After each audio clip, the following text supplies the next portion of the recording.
Bonjour, je vous propose l'exercice suivant. Soit f, la fonction définie sur 0π par f de x égale cosinus x. Montrer que f est une bijection de 0π sur moins 1, 1. On posera g, la réciproque de f. G égale f moins 1. On tracera la courbe c de f et la courbe c' de la fonction g dans un repère orthonormé. La question après c'est sur quel intervalle i, g est-elle dérivable et calculer g' de x. La deuxième question, soit h la fonction définie sur moins 1, 1 par h de x égale 1,5 de g de 2x2 moins 1. Montrer que h est continu sur le fermé moins 1, 1, que h est pair, que h est dérivable sur l'ouvert 0, 1 et calculer h' de x. Montrer que pour tout x de 0, 1, h de x égale g de x et tracer la courbe de h. On commence par la première question. Donc, on va montrer que f est une bijection de 0π sur moins 1, 1. D'abord, on va étudier les variations de f. F, elle est définie sur 0π par f de x égale cosinus x. F est dérivable sur 0π et f' de x, c'est la dérivée de cosinus, c'est-à-dire moins sinus x. Donc, le tableau de variation de f sur 0π va être le suivant. Alors, le signe de f' de x, c'est le signe de moins sinus x. On sait que lorsque x varie entre 0 et π, x varie entre 0 et π, sinus x est positif, donc moins sinus x est négatif, f' de x est négatif. En 0, sinus 0 c'est 0, donc f' de 0 c'est 0, et en π, sinus π c'est 0, donc la dérivée s'annule en π aussi. La fonction f va être une fonction strictement décroissante sur 0π. Alors, f de 0, c'est cosinus 0, c'est 1. F de π, c'est cosinus π. Cosinus π, c'est moins 1. Donc, voici le tableau de variation de f. Et bien évidemment, pour démontrer que f est une bijection de 0π sur moins 1, 1, on va écrire que la fonction f est continue et strictement décroissante sur 0π. Donc f est une bijection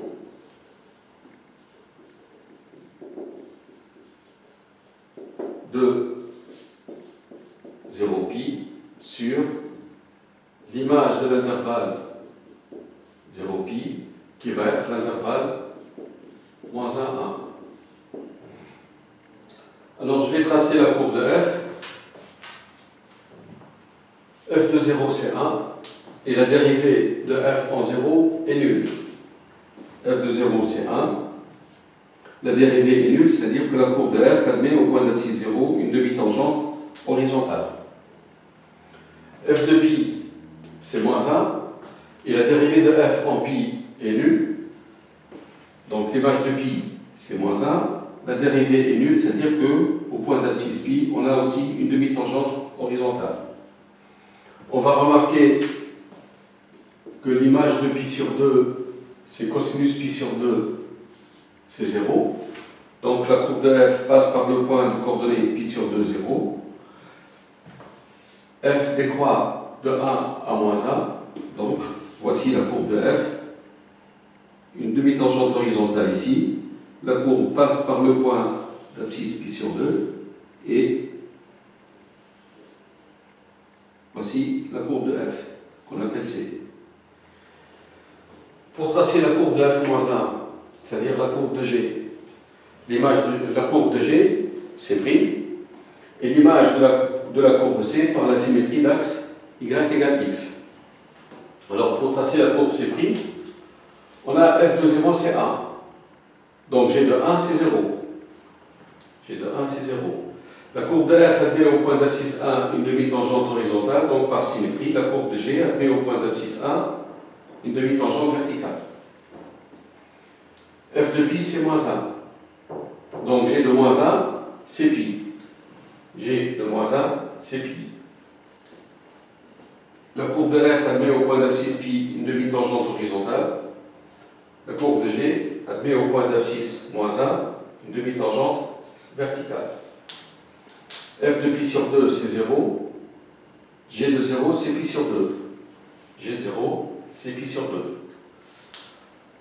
F est une bijection de 0 pi sur moins 1, 1. Sa réciproque g est définie sur moins 1, 1. Donc g est définie sur moins 1, 1. Et comme f, g va être strictement décroissante. Donc g de moins 1, c'est pi. La courbe passe par ce point et arrive ici. Voici. Alors ce point, c'est un point commun à la courbe de f et la courbe de g. Le point d'intersection de la courbe C avec y égale x appartient à la courbe de g aussi. Donc voici la courbe de g. C'est la courbe C'. C' est bien l'image de C par la symétrie d'axe y égale x. Voici ce point qui appartient aux deux courbes. Sur quel intervalle g est dérivable? On sait que si une fonction, si la fonction est dérivable avec une dérivée non nulle, sa réciproque est dérivable. La fonction f est dérivable sur 0π et sur l'ouvert 0π, donc on enlève ces deux valeurs. Sur l'ouvert 0π, la dérivée de f est non nulle. Donc la réciproque est dérivable sur l'image de l'ouvert 0π.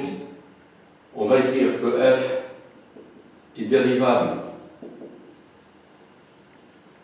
sur l'ouvert 0π et f' de x différent de 0, donc g est dérivable sur l'image de l'ouvert 0π, c'est-à-dire moins 1, 1 ouvert. La question qui se pose, est-ce que g est dérivable en moins 1 et en 1, à droite en moins 1 et à gauche en 1? Eh bien, la courbe de g admet au point d'abscisse moins 1 une demi-tangente verticale, donc la courbe C' admet au point d'abscisse, d'ailleurs au point d'abscisse moins 1 et 1, deux demi-tangentes verticales, donc G n'est pas dérivable en moins 1 et en 1. Alors, pour x appartenant à l'intervalle moins 1, 1, que j'appelle i, parce que g, sur quel intervalle i, g est dérivable, g est dérivable sur i égale moins 1, 1, on va calculer g' de x. Pour calculer la dérivée de g en x, donc on va prendre x dans l'ouvert moins 1, 1, et on pose y égale g de x. Comme x n'est pas égal à moins 1 et x n'est pas égal à 1, y n'est pas égal à 0 et y n'est pas égal à pi. Donc je prends x dans l'ouvert moins 1, 1 et je note y égale g de x. Ceci veut dire que y est entre 0 et pi et f de y est égal à x. La dérivée de g en x, la dérivée de la réciproque en x, c'est l'inverse de la dérivée de f en y. La dérivée de f, c'est f' de x x égale moins sinus x. Donc 1 sur f' de y, c'est 1 sur sinus, c'est moins sinus y. Donc c'est moins 1 sur sinus y. On va exprimer ceci en fonction de x. Il nous faut la relation entre y et x. La relation, c'est f de y égale x. On a f de y égale x, c'est-à-dire cosinus y est égal à x. On a cosinus y en fonction de x et on veut chercher sinus y en fonction de x. Eh bien, la relation qu'on va utiliser, c'est sinus carré y plus cosinus carré y égale 1. Ce qui nous donne sinus carré y plus cosinus carré y, c'est x2 qui est égal à 1, c'est-à-dire sinus carré y égale 1 moins x2. Sinus carré y égale 1 moins x2. Or,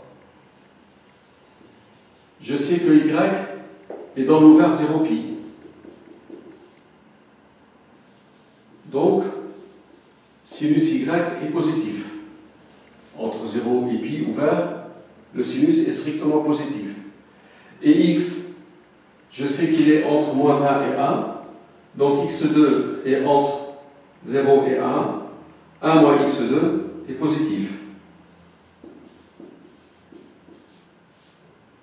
Donc,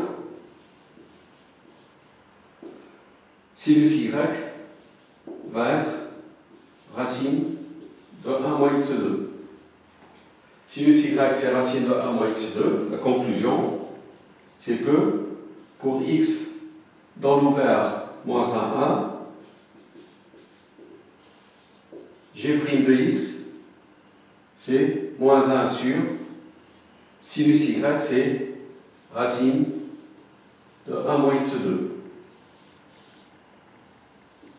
Voilà la dérivée de g sur l'intervalle moins 1, 1.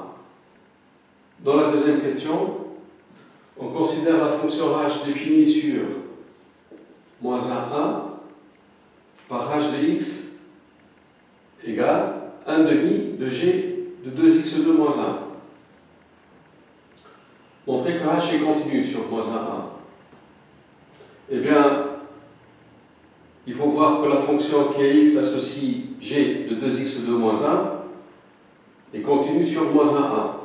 Et cette fonction, c'est la composée de deux fonctions. C'est la première qui est ax dans l'intervalle moins 1, 1, associe 2x2 moins 1, et puis au nombre 2x2 moins 1, j'applique g pour trouver g de 2x2 moins 1. Alors cette composée, pour montrer qu'elle est continue, on va dire que la première fonction, donc la fonction qui a x associe 2x2 moins 1, est continue sur moins 1, 1. Tout simplement, c'est un polynôme. Puisque je compose avec g, g c'est la réciproque de f. Donc, voici f, voici g. F est défini sur 0π à valeur dans moins 1, 1. Puisque g est continu sur moins 1, 1, étant la réciproque d'une fonction continue, g est continu sur moins 1, 1. Donc, pour affirmer que la composée est continue ici, il faut prouver que 2x2 moins 1 appartient au domaine de continuité de g. Donc la première fonction ici, elle est continue. Puis, pour x entre moins 1 et 1, on vérifie que 2x2 moins 1 appartient à l'intervalle fermé moins 1, 1. Alors x entre moins 1 et 1, on a x2, si x est entre moins 1 et 1, x2 est plus petit que 1 et positif. 2x2, il est entre 0 et 2. 2x2 moins 1, c'est entre moins 1 et 2 moins 1, c'est 1. c'est-à-dire 2x de moins 1 appartient à moins 1, 1. Donc voilà, c'est gagné. Comme G est continu sur moins 1, 1, alors la fonction kx associe G de 2x de moins 1, G 2x de moins 1, et continue sur moins 1, 1,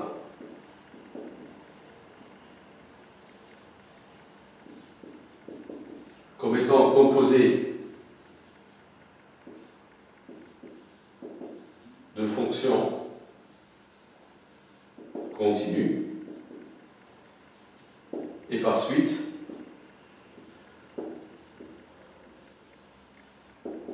la fonction h, si je multiplie par 1,5, h est continue sur moins 1, 1. Pour montrer que h est une fonction paire,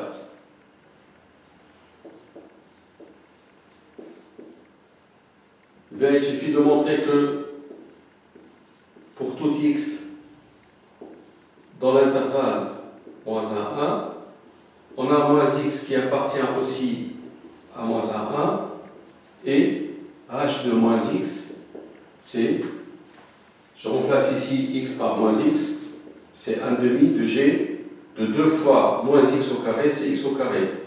Moins 1, c'est h de x. Donc h est pair.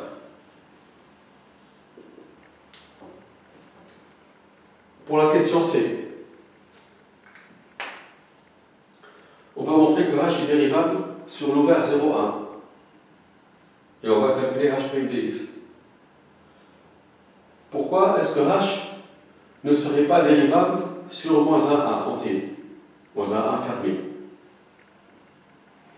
Eh bien, le problème vient du fait que g n'est pas dérivable en moins 1 et g n'est pas dérivable en 1. Bon, pour la première fonction ici, la fonction kx associe 2x de moins 1, elle est bien dérivable sur moins 1, 1, mais pour composer avec g, pour que la composée soit dérivable, on doit vérifier que 2x de moins 1 appartient à l'ouvert moins 1, 1. Et les cas à éviter, c'est les cas où 2x de moins 1 est égal à moins 1.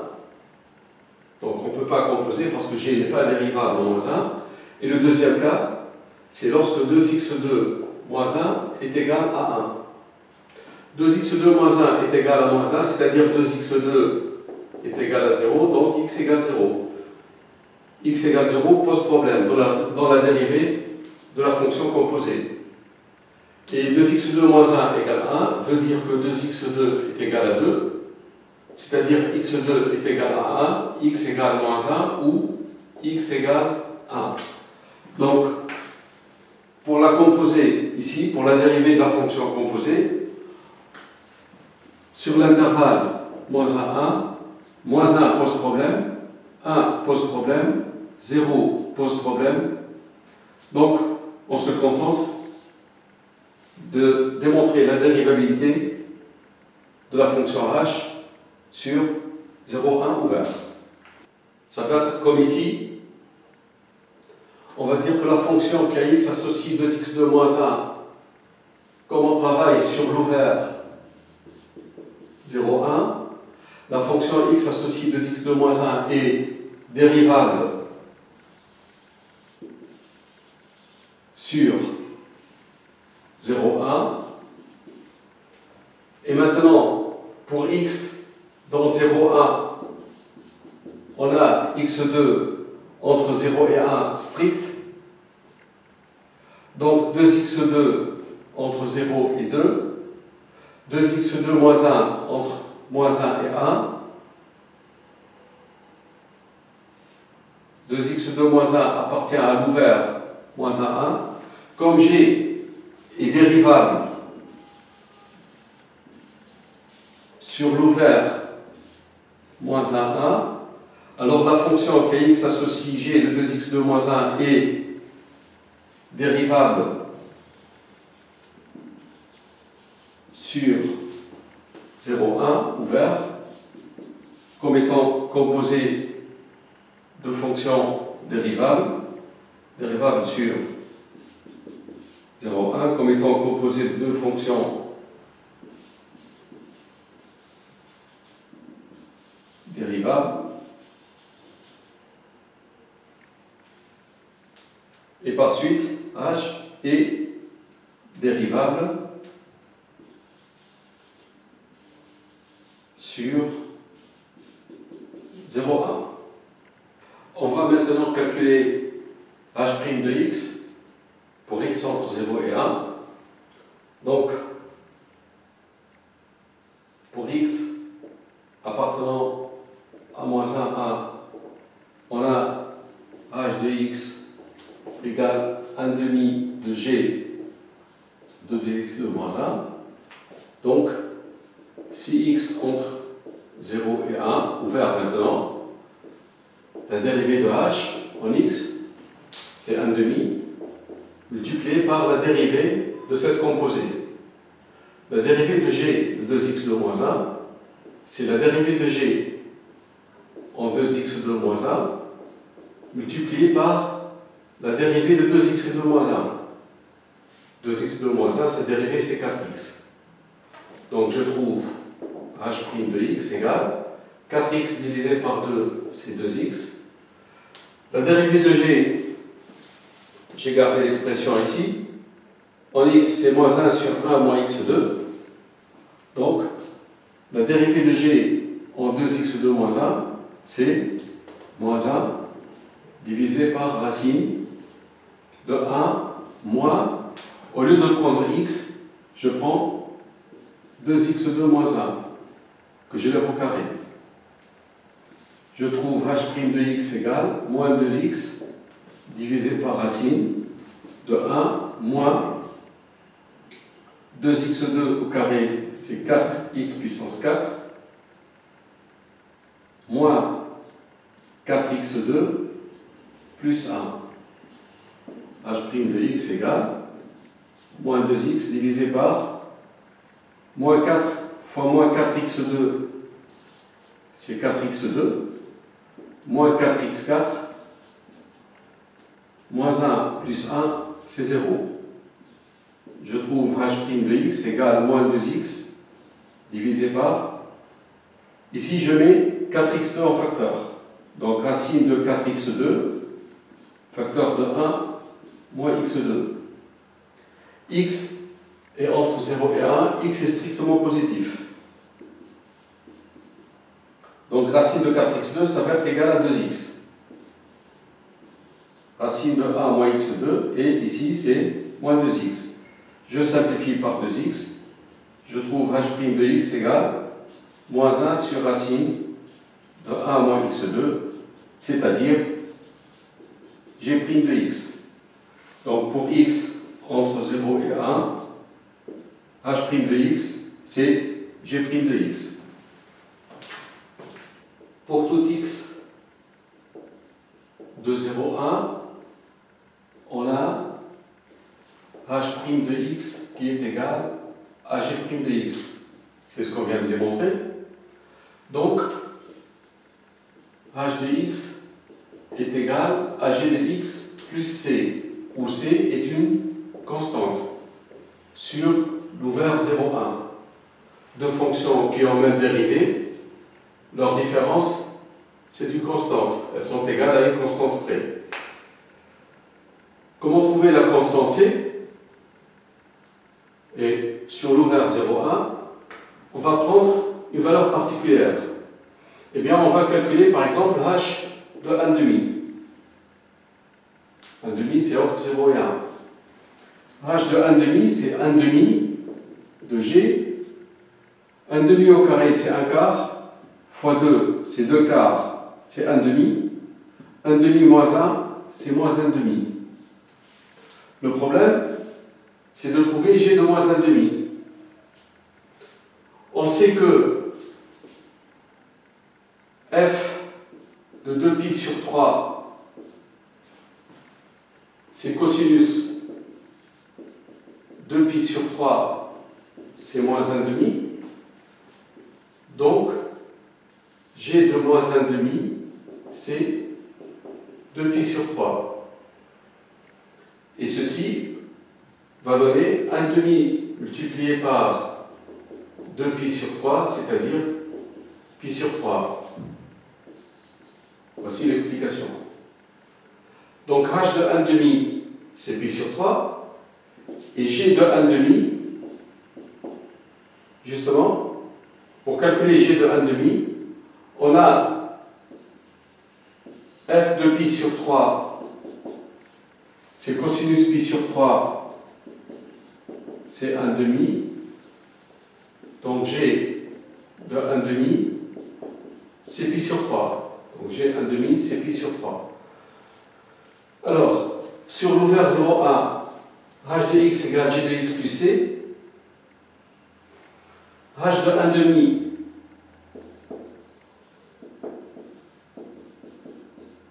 c'est g de 1,5 plus c. h de 1,5, c'est π sur 3, égale g de 1,5, c'est π sur 3 plus c, c'est-à-dire c égale 0. Conclusion, pour tout x, dans l'intervalle 0,1, h de x est égal à g de x sur l'ouvert. Il faut vérifier l'égalité en 0 et en 1. Donc pour x égale 0, on va calculer h de 0. C'est 1,5 de g pour x égale 0, g de moins 1. G de moins 1, c'est pi.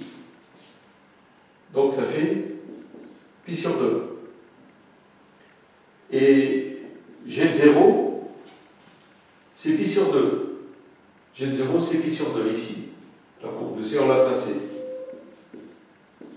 Donc, h de 0, c'est g de 0. En 1, h de 1, c'est 1,5 de g. Pour x égale 1, ça fait 2 moins 1, c'est 1. La courbe de g, la voici. G de 1, c'est 0. Et g de 1, c'est 0. Donc, h de 1 est égal à g de 1.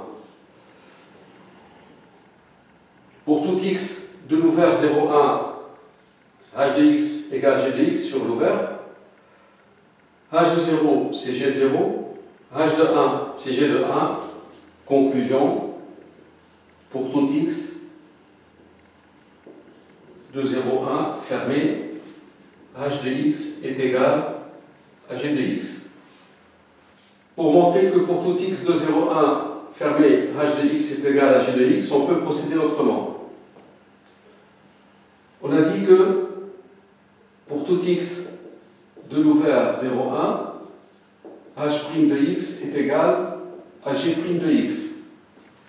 Donc, h de x est égal à g de x plus c. C est une constante. Ceci, c'est sur l'ouvert 0,1. Or, g et h sont continus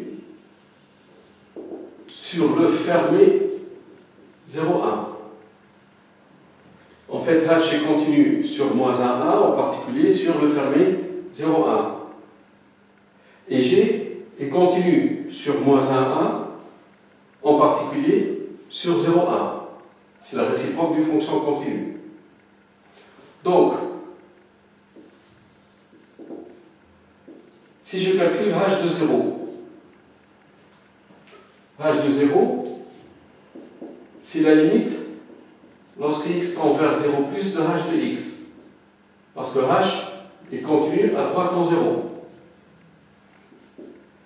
Si x tend vers 0 plus, c'est-à-dire x est dans l'ouvert 0,1. Et dans l'ouvert 0,1, h de x, c'est g de x plus c. Donc on va dire que c'est la limite. Lorsque x tend vers 0 plus, je remplace h de x par g de x plus c. Mais comme g est continu à droite en 0, Limite de g de x en 0, c'est g de 0, donc plus c. On trouve h de 0, c'est g de 0 plus c. Et h de 1, c'est la limite lorsque x tend vers 1 par valeur inférieure de h de x. Parce que h est contenu à gauche en 1. C'est la limite lorsque x tend vers 1, x tend vers 1 par valeur inférieure, x est dans l'intervalle ouvert 0, 1. Et dans l'intervalle ouvert 0, 1, h de x, je remplace par g de x plus c. G est contenu à gauche en 1. Limite de g de x, c'est g de 1, donc plus c. La conclusion, c'est que pour tout x du fermé 0, 1, h de x est égal à g de x plus c. h de 0, c'est 1 demi de g pour x égale 0, g de moins 1. G de moins 1, c'est pi, donc c'est pi sur 2. G de 0, c'est pi sur 2. Donc, h de 0, c'est égal à g de 0 plus c, implique h de 0, c'est pi sur 2, égale g de 0 plus c, c'est-à-dire c égale 0. Conclusion, pour tout x de 0, 1, h de x est égal à g de x. Alors ce qu'on va faire maintenant, c'est tracer la courbe de h. Eh bien, la courbe de h coïncide avec la courbe de g sur 0, 1. Donc, entre 0 et 1, ça c'est la courbe de g. Sur 0, 1, h de x est égal à g de x. Donc, la courbe de h va faire ceci. Comme la fonction h est paire, eh bien, par symétrie, on trace la courbe de h sur moins 1, 0. h de 1, c'est 0. h de moins 1, c'est 0. Demi-tangente verticale. Et la courbe va faire ceci. Donc, en rouge, vous avez la courbe de la fonction h. Voilà. Merci d'avoir suivi.